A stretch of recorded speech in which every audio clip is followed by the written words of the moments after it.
So good morning mga ka-Aircon Tech, no? So dito pa kami sa isang lugar kung saan merong nagpapagawa na freezer, no? So itong freezer na to is refrigerated van. Ang kaha po niya ay kaha ng freezer van, no? Gagawing freezer. So typically minus 18 yung temp, wala na yung system. So gagawin lang namin ay yung kanyang kaha. So panilang bali. So ngayon, kukuha namin ng dimension. So check namin yung kanyang pintuan. So for now, ito siya. So ang kagandahan ng nito, matibay po yung kanyang panel at ang kanyang mga sliding door. So yung flooring okay pa. So gagawin namin itong freezer, no? So dito namin nakakabit yung evaporator, yung compressor sa taas. Then marami pong i-revive na mga siding at saka flooring. So ang height po nito is nasa 2 meters, no? Ang width naman niya is nasa 2.1. Ang haba ay nasa 6 meters. So possible ang ilalagay po namin dito nasa 3 to 5 horsepower na compressor. So minus 18 din lalagyan namin ito ng curtain dito sa gilid. So ngayon, subaybayan mo kami hanggang aming pagbili, pag-install, hanggang matapos po itong project to. Morning, no? So ito po yung first day natin ng paggawa ng panel. So kakabit po namin ito sa customized na refrigerated van, no? So ang gagawin namin is to construct ng panel. Ito po yun, yung kanyang controller. So gagawa po kami ng design at dito namin ikakabit. So ito po yung laman, and then the rest set up namin for meantime para mabilis namin may kabit. So gamit po kami ng Nima panel. Ang haba po nito nasa ito po siya, no, sa 300 by 200 yung kanyang lapad, no? So okay, so after natin mag-assemble ng panel, no? So assemble namin yung control, no? So ito po yung control kung saan natin sinegregate yung bawat function, no? So gumawa po kami ng system, yung design ng controller, no? So ayan, ginamit namin yung malaking wire para dito sa supply, no? So bawat supply nagja-jump na lang. So ito yung main papunta dito sa breaker. And then yung yellow na wire naman, ito yung gagamitin para naman sa mga controls, no? Going sa mga supply na mababa yung amperahe. Okay, so yun nga, pang controls nga lang siya. So at the same time, ginamitan din namin ng terminal block. Okay, so terminal block naman, function naman nito para maayos, no, malinis po ang kanyang connection, yung tapping. Okay, and then gagamitan natin ng plastic molding para magiging maganda tingnan, no? So yun po siya. So siguro sa ganitong paggawa, no, pagting tiyaga, sistema lang talaga. At una, discuss ko muna, ito yung compressor. Make sure lang yung compressor, mayroong dapat siyang safety overload. And then second, yung defrost heater, mayroon ding safety overload. Okay, so ito yung mga malalaking amperahe na kumakain. And the rest, yung fan, kahit wala na, mababa lang yan, nasa mga 2 to 5 ampere lang siya. So yun po, no? So dito yung load, and then ma-assemble na po siya. So mga ilang oras pa bago matapos. Stay strong, stay strong. To the tail. Ain't easy, I can tell. Gotta stay strong, stay strong. Stay strong, stay strong. Ain't easy, I can tell. Gotta stay strong, stay strong.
So magandang araw mga car contact, no. So andito po tayo sa lugar kung saan po kami ay naggawa ng isang freezer van. Okay, so ito po yung activity namin. So pakita ko lang, tour ko lang kayo. So yung ginagawa namin freezer van. So dito sa area, sa likod ko, ito po yung kanyang van. Okay. So ayan, ginagawa na namin yung system, no. So for now, inayos namin na symbol, and then nilagyan namin ng mga panel, no. So dito sa area na to, dito namin ikakabit yung condenser, and then dito na sa side, ito yung evaporator. So check natin, dito namin ginawa.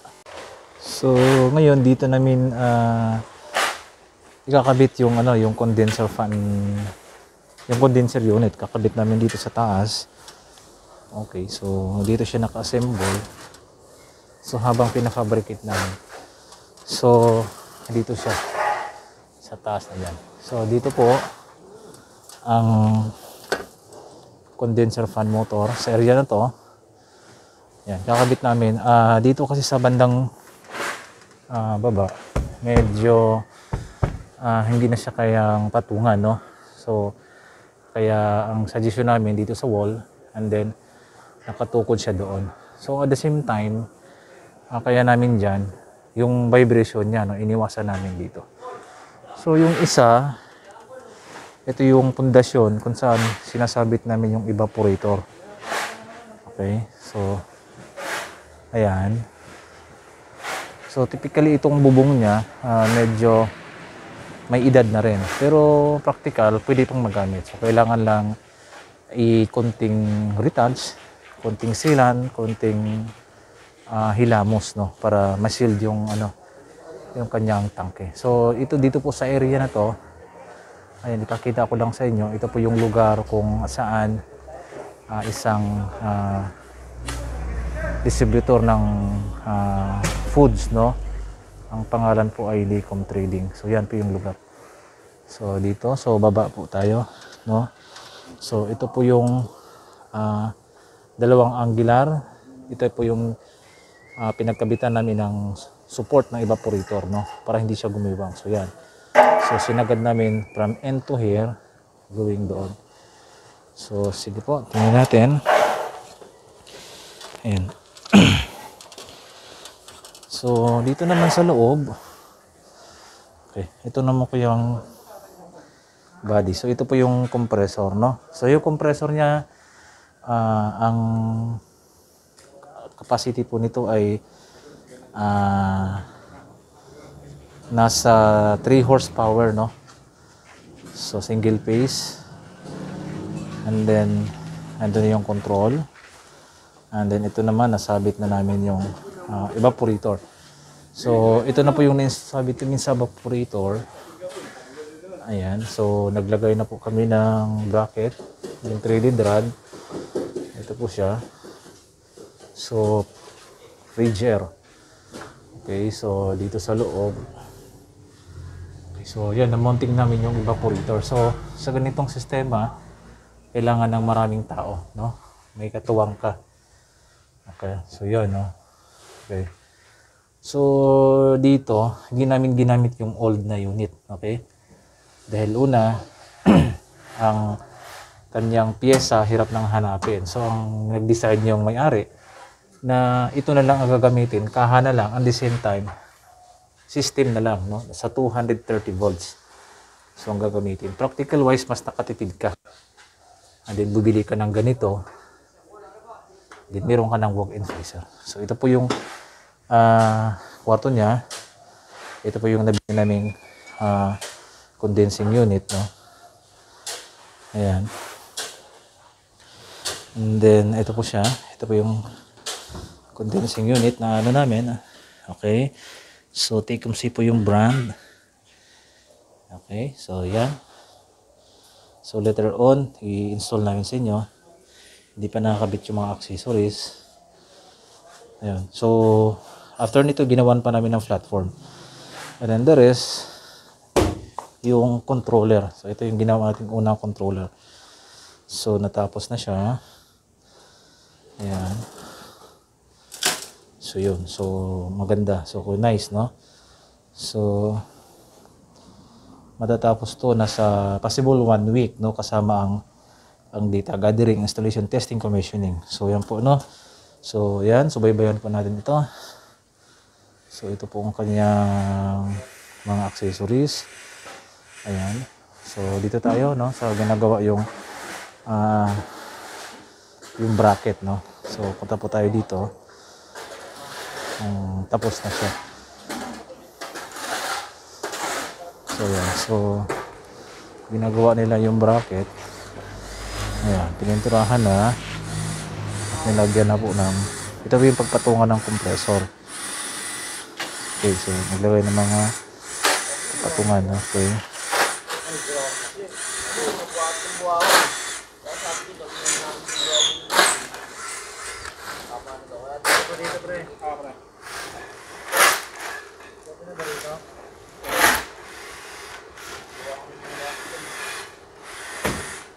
Yan, so ito po yung kanyang body, no? So wala mang dito sa bandang hagdanan, dyan namin ikabit yung controller.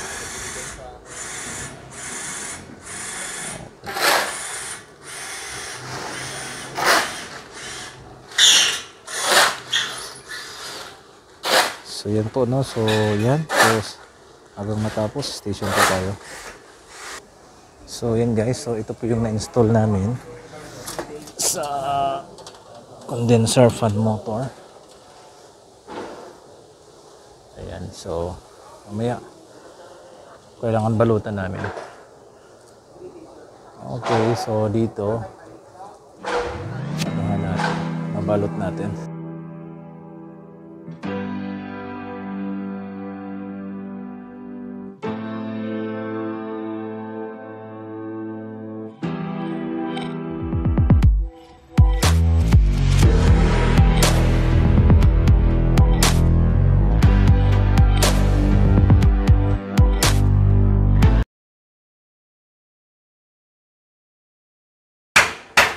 So yan po, no? So yan ang ginagawa na lang namin. Nakabit na ang expansion valve. Okay. Ang aking pinakamalupit made in Singapore. Ayan, so lagdalagan na namin ng fittings. So ito yung bypass. Ito kayong auxiliary, yung distribution papunta dito. So yan, so tip lang, no. So yan, ginawan po niya ng protection para hindi mahiwa yung guma, no. So gamit lang ang wire, no, yung balat ng wire cord. So maya letter on, testing, flashing, then back yun. Okay, so dito ito ginagawa naman, nilagyan ng lock na rivet para di siya lumundo. So yan, yan si Web, shout out naman dyan.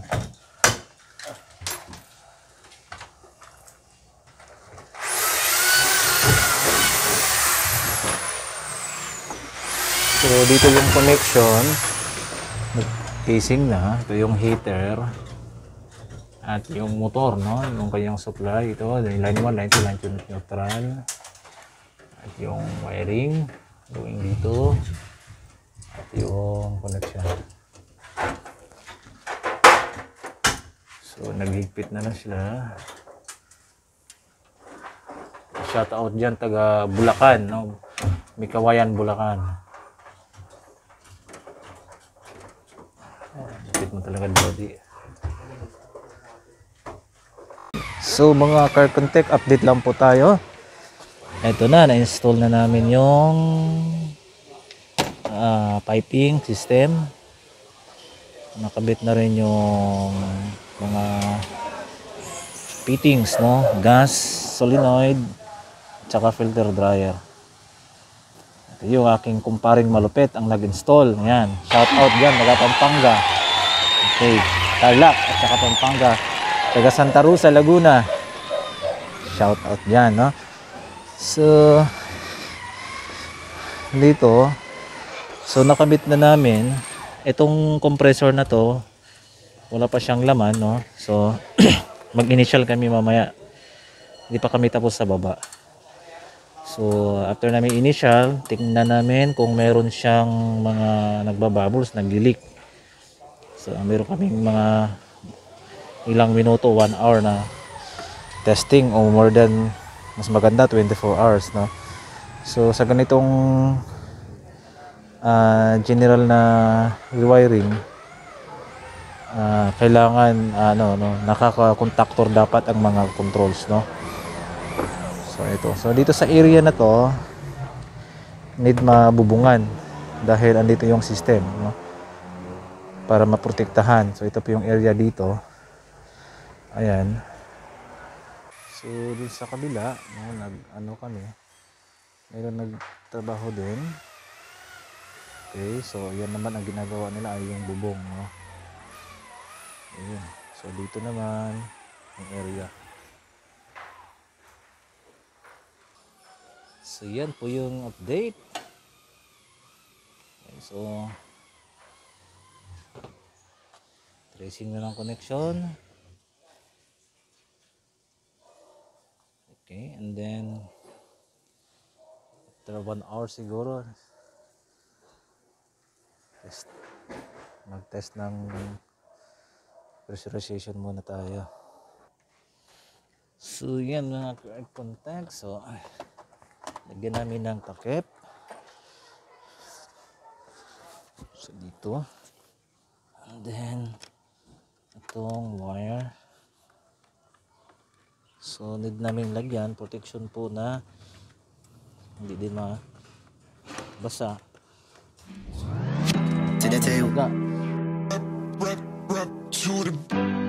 Stay strong, stay strong. To the table. Ain't easy, I can tell. Gotta stay strong, stay strong.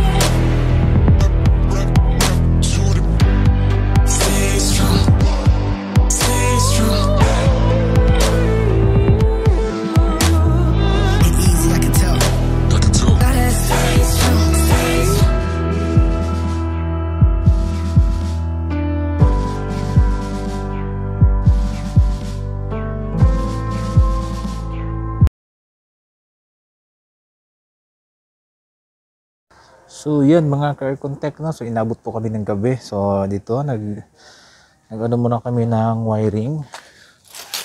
And then dito nakapalibot ang kulay orange na. And then yung kasama ko, so ito yung controls going dito, no? So ayan siya. Ayan. So nagkaroon na kami ng problema, kailangan namin clear.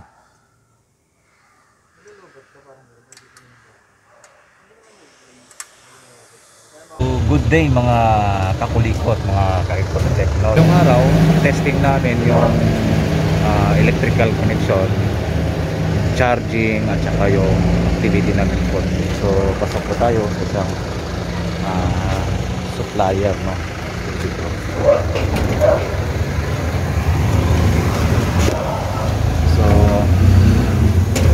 Dito sa area na to, ito namin pinalit yung breka. Okay, so ngayon unang napansin mo yan, so itong panel na to, ito yung main supply, no? Yung galing ng metro. So siya, hinaan namin dito para ma-separate yung linya. Okay, so sundan po natin. So simula dito, doon dumaan po siya doon. Okay, so doon dumaan siya doon dito. Then diretso tayo. So almost nasa mga 30 meters ang tinakbo po dito. So dumaan po kami dito. Ayun. So So hanggang dito. So definitely hindi pa siya nalagyan namin ng kable yung kanyang clamp, no? So ito na yun. So kailangan pa namin itong i-final, no? So i-fix namin. So ngayon ito siya papunta dito. Okay, so ito po yung kanyang kaha. So yung kaha po nito ganito po siya. Okay, so yan, no? So good morning mga ka-content, no? So testing na po natin yung ating ginawang freezer, no? So yun, so kailangan po natin may set up na paandar ang aming ginagawa simula sa electrical, connection, charging, testing, at para mapaandar natin ito. So ngayon testing natin. So ito yung ginawa natin, i-discuss ko muna dito. So ito ay ang kanyang main breaker. And then ang ginamit namin ay 40 ampere. Ganito yung magnetic contactor ng compressor. Ito ang kanyang defrost heater. At ito naman yung evaporator fan nito. Nilagyan po namin ng overload, safety overload, no? Protection po siya na para inequal o binabalanse yung amperahe, yung running, yung kanyang pagtakbo, no? So ito po ang safety na pag tumaas yung amperahe, discharge sa set point mo dito, trip po siya. So ma-diagnose ng technician ano po yung cause ng trip, ano cause ng either ng high ampere, may loss connection o ano. Ito naman yung defrost heater, so ganun din, may safety overload. Yung evaporator wala na. So ngayon guys, ang ginagamit namin ng wire ay 3.5, which is solo lang naman itong system na ito, yung makina na to. At ang ginamit namin controller ay si DEI. So meron siyang self defrost timer, no? So digital po siya, naka-programmable controller. So dito explain ko muna. So ito po yung kanyang power on. Ito po ang kanyang setting button, no? So dito ma-adjust. So bago pag-on mo nito, kailangan i-unlock mo muna. So ito po indicator niya is ito po yung power on, compressor at saka defrost. And ito po yung power on switch, under po ang controller. At ito naman kanyang solenoid, no? So ang function po nito ng controller ay auto pump down system. So ibig sabihin ang magpapatay ng compressor ay yung solenoid, no? So ibig sabihin isasarado niya, ikakat niya yung lahat ng mga liquid na sa loob ng evaporator, ihigupin, ipupundo doon sa condenser at saka liquid receiver. So ngayon, so start po natin ngayon ang makina para matest natin yung pressure no sa taas. So ngayon start natin. So on, okay, then close muna natin siya. So ito yung switch niya. Okay,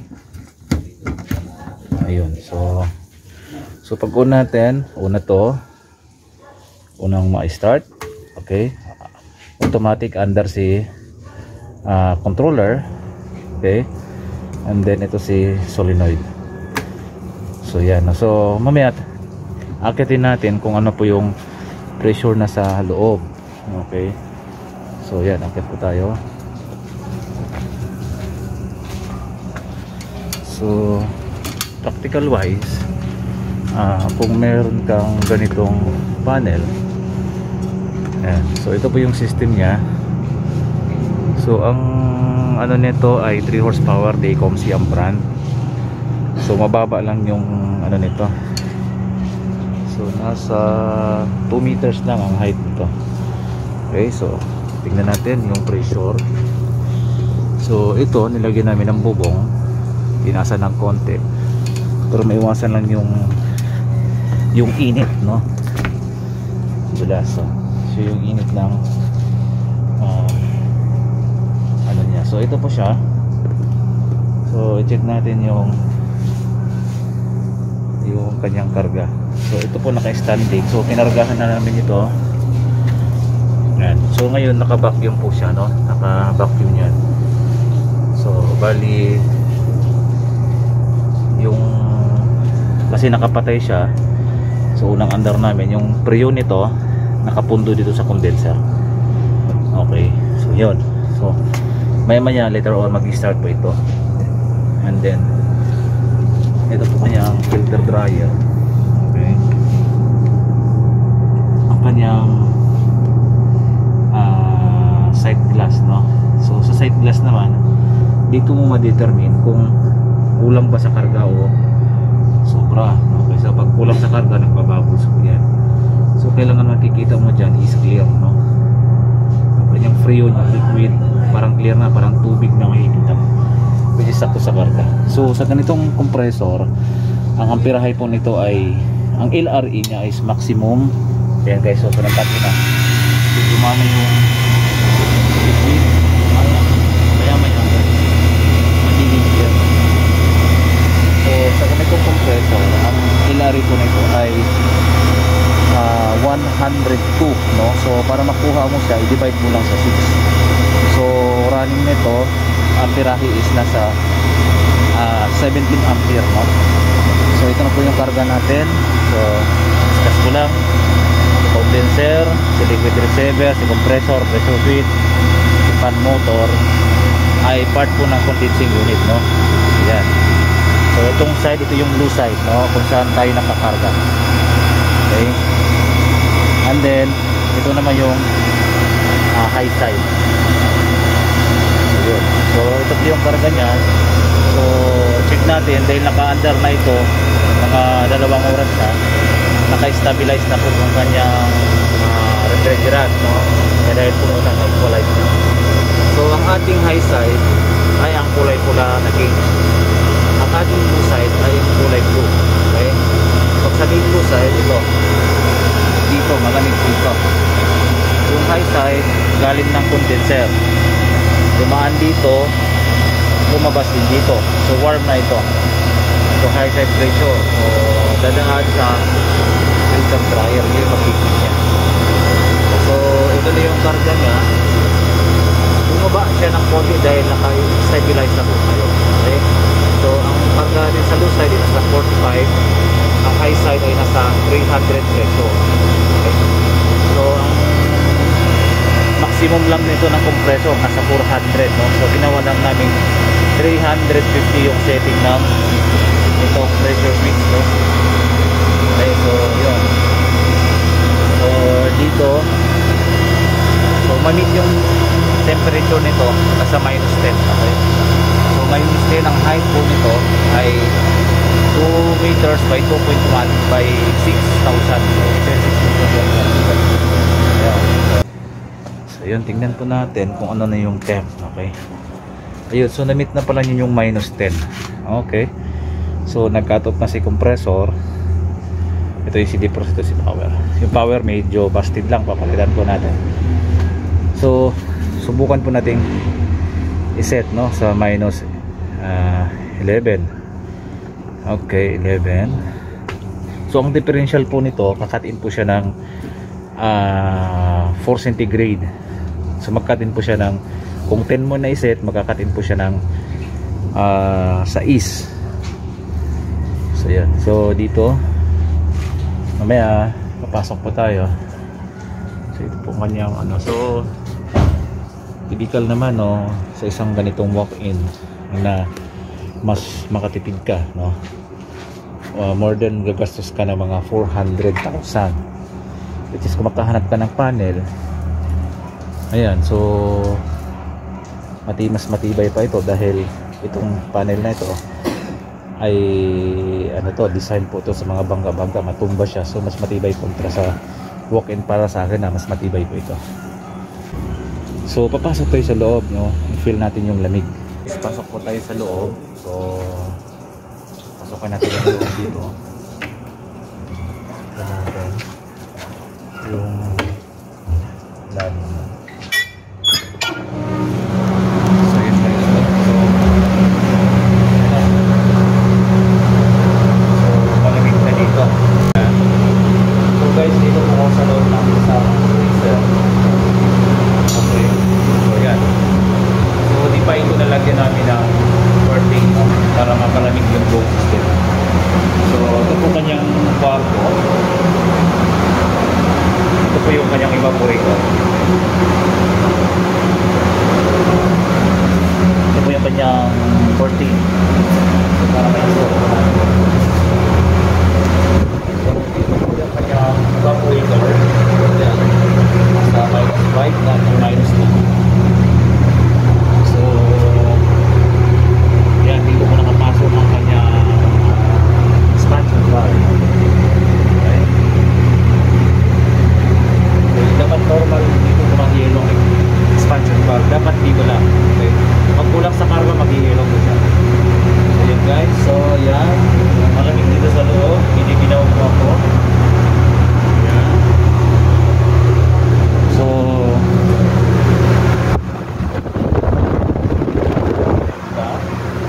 hindi nagusok-usok dito sa gilid, no? Mapansin nyo.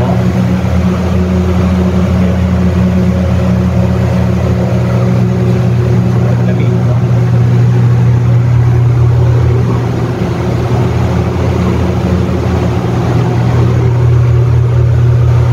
So, yan po.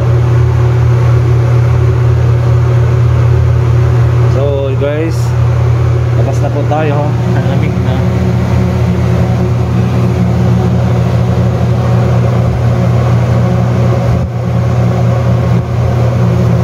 Grabe. Tagal dito.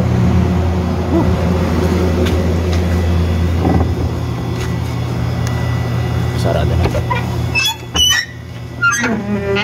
Pumasok ko sa loob, so ang temp niya is 7. Ibig sabihin hindi siya ganun ka bilis bumaba dahil nilagay natin yung probe na sa likod ng evaporator. Ibig sabihin pabuga, pahigop. So, yun po yung difference niya.